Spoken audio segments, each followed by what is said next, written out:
So, the United States rejects this unacceptable resolution. It is beyond time that Hamas release every single hostage now. Amerika Serikat kembali menggunakan hak vetonya dalam sidang Dewan Keamanan atau DKPBB pada Kamis 18 September 2025. Diketahui sidang tersebut membahas mengenai resolusi yang menyerukan gencatan senjata segera tanpa syarat dan permanen di Gaza. Resolusi tersebut juga mendesak pembebasan seluruh sandera yang ditahan oleh Hamas maupun Israel.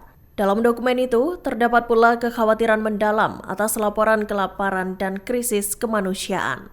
Dikutip dari Tribun News, ini merupakan veto ke-6 yang dilakukan Amerika Serikat terhadap upaya DKPBB untuk menghentikan konflik di Gaza.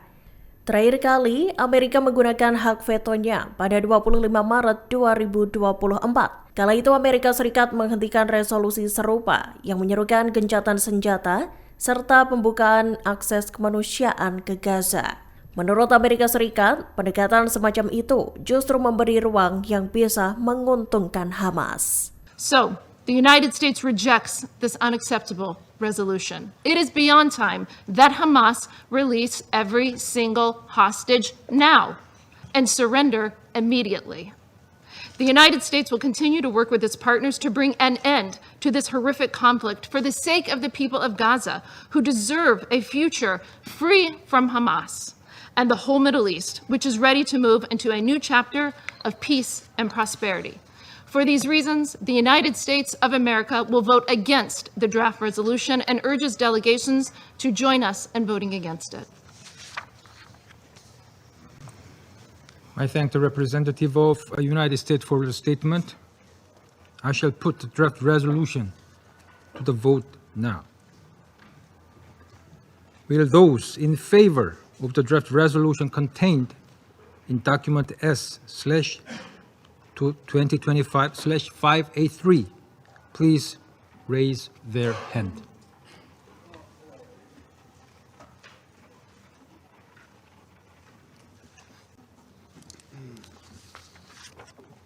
Those against?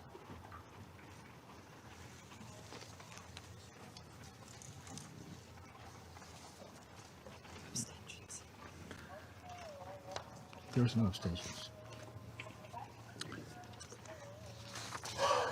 The result of the voting is as follows: 14 votes in favor, 1 vote against, 0 abstentions.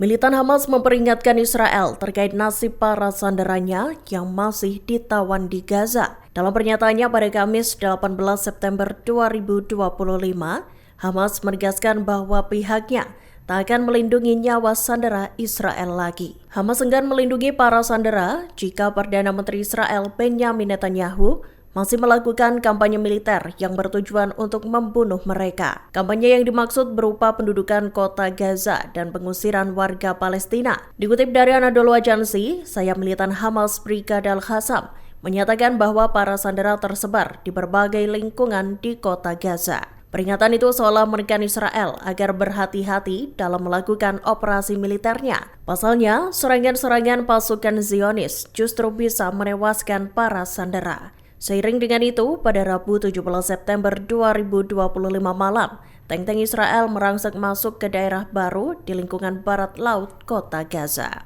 Sayap militan Hamas Brigada Al-Qassam mengeluarkan peringatan keras pada pimpinan militer dan politik Israel. Al-Qassam menegaskan bahwa Gaza tak akan menjadi medan pertempuran yang mudah, khususnya bagi pasukan pendudukan Israel yang disebutnya sebagai tentara pengecut. Dalam pernyataan Al-Qassam pada Kamis 18 September 2025, militan Palestina itu menegaskan bahwa kelompoknya tak takut dan siap mengirim prajurit Israel ke neraka. Disebutkan Al-Qassam, pihaknya telah menyiapkan ribuan penyergapan dan alat peledak. Gaza pun disebut-sebut akan menjadi kuburan bagi para tentara Israel.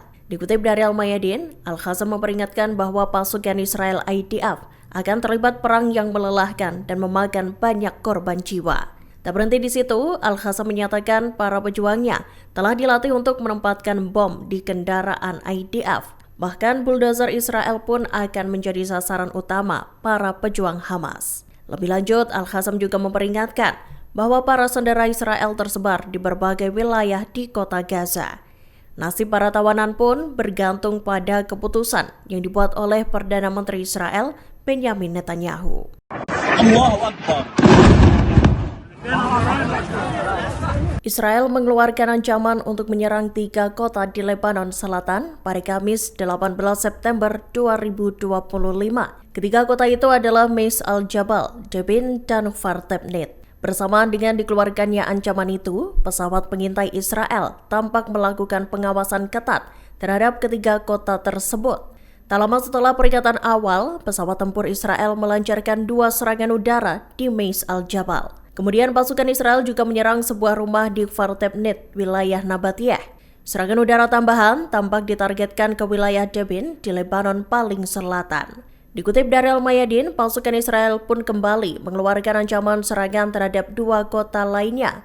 Menyusul serangkaian serangan itu, pasukan Israel mengancam menargetkan kota Burj Khalifa dan Shehabiyah. Pesawat tak berawak Houthi menghantam pintu masuk sebuah hotel di Eilat, Israel Selatan pada Kamis 18 September 2025.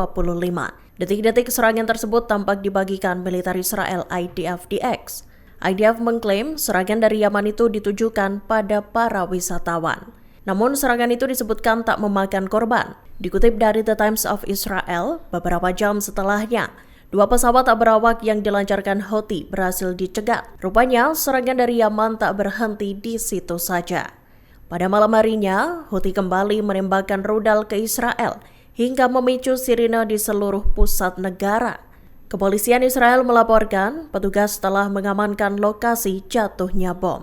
Para ahli penjinak bom juga dikerahkan untuk mengidentifikasi amunisi yang digunakan oleh Houthi itu. Download Tribun X sekarang, menghadirkan lokal menjadi Indonesia.